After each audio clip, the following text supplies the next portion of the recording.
সমস্ত দেশবাসীর এই ককরোচ জনতা পার্টি এবং তার সংঘর্ষসাথী যারা দেশের বিরুদ্ধে আন্দোলন করছে তাদের বিরুদ্ধে আওয়াজ তোলা উচিত।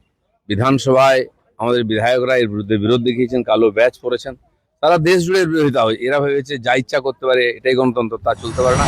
মাননীয় প্রধানমন্ত্রীর যে কাজ, উন্নয়নের কাজকে যদি কেউ সাপোর্ট করে ভালোই তো, দেশের জনতা যাতে আরো লাভ পায়, ভালোভাবে উনি কাজ করতে পারেন উন্নয়নের।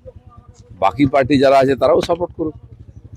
এসএফআই এর মিছিলে মৌলালি থেকে নাকি বিজেপির কর্মী সমর্থকেরা দমকলের গাড়িতে উঠে ঢিল ছুঁড়েছে, জল ছুঁড়েছে, এরকম একটা ছবি এসএফআই এর তরফ থেকে দেওয়া হয়েছিল। পরে ফ্যাক্ট চেক করে দেখা যায় সেটা রাঁচির ছবি, এখানে এসএফআই সেটাকে ব্যবহার করে। যে ছবি দিয়েছে তাদেরকে আগে ভেতরে ঢোকানো উচিত।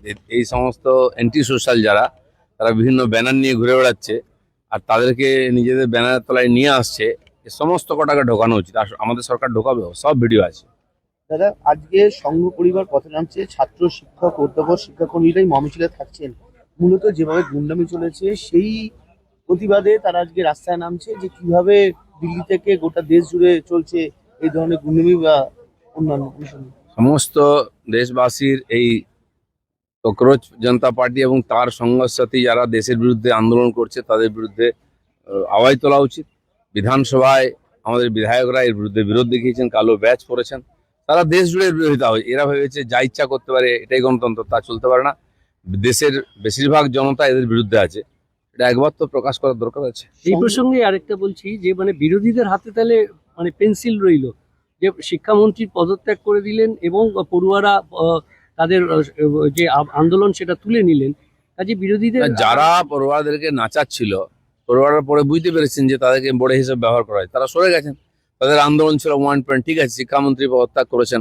আমাদের সরকারও বলেছেন, মাননীয় মোদী সরকার বলেছেন যে ছাত্রদের স্বার্থ সর্বোপরি। কিন্তু যারা ছাত্রদের ব্যবহার করছিল তারা এখন রাস্তায় বসে গেছে। আর এরকম বারবার চেষ্টা হয়েছে, প্রত্যেকবার বিফল হয়েছে, এবারও হলো। কিন্তু এই সমস্ত লোককে চিনে রাখা হয়েছে সাধারণ মানুষের, এরা যেন সমাজে কোনো জায়গা না পায়। দাদা, দিল্লি পুলিশের ফেস রেকগনিশন সিস্টেমে 2873 জন অপরাধী ধরা পড়েছে, কিন্তু গতকাল রাতে আবার সিজেপি বৈঠক করেন এবং তারপর দেখা যায় আসাম এবং যারা মূলত বিহারে যাদের বিরুদ্ধে অভিযোগ হয়েছিল তাদের অভিযোগ তুলে নেওয়া হয়েছে। কোথাও কি শান্তি ফেরাতে সরকার এই পদক্ষেপ? না, সরকার তো শান্তি চাইবেই। ওরা রোজ কিছু করবে আর সরকার দিয়ে তার পিছনে লেগে থাকবে, সরকার তো অন্য কাজ আছে। কিন্তু এটাও ঠিক, যারা এই ধরনের অব্যবস্থা নির্মাণ করবে, আইন শৃঙ্খলার সমস্যা তৈরি করবে, তাদের বিরুদ্ধে সরকার ব্যবস্থা নেবে। না, যারা কোথাও না কোথাও গিয়ে কাউকে সামনে নিয়ে এসে ভাড়া দিয়ে লোক নিয়ে এসে গন্ডগোল করবে, যেটা কলকাতায় চেষ্টা হয়েছিল। যেমন রোজ প্রতিবার গতকাল দেখা যাচ্ছে বলছে আবারও আমরা বুঝবো, এই যে প্রতিবার একটা তো কেউ আমাদের- বসুক, বলুক, বক্তব্য রাখার অধিকার সবার আছে, তার মধ্যে যুক্তি থাকা উচিত। বিভিন্ন রাজ্যে পেপার লিক হয়েছে, এগুলো কংগ্রেসি রাজ্য আছে, আপ রাজ্য আছে, পাঞ্জাব আছে, তেলেঙ্গানা আছে, সেখানে শিক্ষামন্ত্রীর পদত্যাগ কেউ চায়নি। আর যাদের সরকার তারা এখানে এসে শিক্ষামন্ত্রীর পদত্যাগ চাইছে, তার মানে বোঝাই যাচ্ছে এর পিছনে একটা কিছু উদ্দেশ্য আছে। যেমন কথা তেমন কাজ। রাজ্য সরকার কাটমানি সিন্ডিকেট সংক্রান্ত যে সমস্ত কার্যকলাপ, বেআইনি রাস্তায় কর টোল, এর বিরুদ্ধে টোল ফ্রি হেল্পলাইন সেটা নবান্নে আজ চালু হতে চলেছে, কি বলবো? সাধারণ মানুষ যে কোনো জায়গায় সমস্যায় ভুগলে সবসময় পুলিশ কমপ্লেন নেয় না। তো সেই জন্য সরকারের কাছে ইনফরমেশন আসা উচিত যে কোথায় কি সমস্যা চলছে, নাহলে সমাধান কি করে করবো। এই ধরনের সব ধরনের এই ধরনের টোল ফ্রি নম্বর বিভিন্ন ডিপার্টমেন্ট থেকে আসছে, আমাদের পঞ্চায়েতেও আছে। আমরা নতুন নম্বর জারি করছি, পঞ্চায়েতে কাজ না হলে সেটা মানুষ জানাবেন সমস্যায় পড়লেন। আর এইভাবে সাধারণ মানুষের জীবনযাত্রাতে কোনো রকম বাধা যাতে না আসে, সরকার সব চেষ্টা করছে। আয়ুষ্মানের যারা অন্তর্ভুক্ত নয় তাদের জন্য 5 লক্ষ টাকার পারিবারিক স্বাস্থ্য বীমা চালু করলো রাজ্য সরকার। এটা গরিব মানুষরা তো কতটা উপকৃত হয় বলে মনে করছেন? সরকার ভেবেচিন্তেই করছে সব। অনেকে হয়তো তার আওতায় আসছেন না বা তাদের নাম আসেনি, সেসব লোককে, আগে তো স্বাস্থ্যসাথী ছিলই কিন্তু কার্ডটাই ছিল, কাজ হতো না কিছু। বহু হসপিটালে ট্যাক্স বাকি, তারা গেলেই বলতো বিল বাকি, আমরা ভর্তি নেবো না। তো আমরা দুটোই, যেটা আগেও বলেছিলাম আমরা, যে দুটোই দিক, কেন্দ্র সরকার দিচ্ছে, নেবো না কেন আমরা? সাধারণ মানুষের জন্য দিচ্ছে, সাধারণ মানুষের টাকায় সমস্ত প্রকল্পের লাভ আমরা সেটাও নিয়েছি। বাকি যারা বঞ্চিত হবেন, রাজ্য সরকার তাদের সঙ্গে আছে, তাদেরকে সব রকম সহায়তা আমরা করবো। এবার জাল সার্টিফিকেট দেওয়ার অভিযোগ অভিষেক বন্দ্যোপাধ্যায়ের বিরুদ্ধে। জাল ডাক্তারি সার্টিফিকেট বিদেশ যাত্রার জন্য দিয়েছেন। আগেই আদালত বিদেশ যাত্রার অনুমতি খারিজ করেছিল, তারপর এই জাল ডাক্তারি সার্টিফিকেট, কি বলবেন? এই যে যে কোনোভাবে বাঁচার চেষ্টা হচ্ছে অপরাধ থেকে, এবং তাতে যারা সহযোগিতা করছেন ডাক্তারের মতো লোকেরা, তাদেরও সাবধান থাকা উচিত। কেন এই চক্রান্তের মধ্যে তারা পা দিচ্ছেন?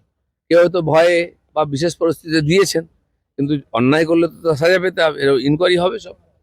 দাদা, জীবনতলাতে বিজেপি কর্মীকে কোপানোর অভিযোগ ভালো আসছে এবং গুলি চালানোর অভিযোগ তৃণমূলের বিরুদ্ধে আশঙ্কাজনক অবস্থায় ভর্তি মানে নতুন করে মাথাচাড়া দিচ্ছে কাদের উস্কানিতে?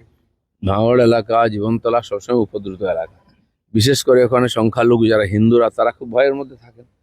অনেক ঘটনা হয়েছে, সেগুলো তদন্ত হচ্ছে, সাজাও হবে। কিন্তু এখনো পর্যন্ত ওখানে অপরাধীদের যে দবদবা, তারা রাজনৈতিক শেল্টারে থাকে, তারা এখনো এই ধরনের কাজ করে যাচ্ছে। ধীরে ধীরে সরকার সব ব্যবস্থা নেবে এবং পরিবর্তন করবে। চলুন। পরীক্ষা বিল নিয়ে আজ ফের উত্তপ্ত হতে পারে সংসদ। আজ বিল নিয়ে আলোচনার সম্ভাবনা। দেখুন, সরকার এই সমস্যার সমাধানের জন্য বিল নিয়ে এসেছে।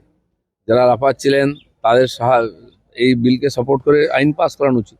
তারা আইনও করতে দেবেন না, নিজেরা লিকও করাবেন, সরকারকে বদনাম করাবেন, এটা চলতে পারে না। সরকার করবে। 370 ধারা বাতিল করে দিচ্ছে এটাকে। একটা লাস্ট কোশ্চেন সুদীপ বন্দ্যোপাধ্যায় মুখ্যমন্ত্রীর সঙ্গে বৈঠক করেছেন, তা নিয়ে কালীঘাট মন্ত্রী তৃণমূল নেতারা আসলে নেমে পড়েছেন। বলছে কোথাও নিজেদের সেটিং করার চেষ্টা করছে বিরোধীরা ছেড়ে। দেখুন, টিএমসির মধ্যে কে কার সঙ্গে মিটিং করলো, কি করছে, এটা নিয়ে আমাদের মাথা ব্যথা নেই।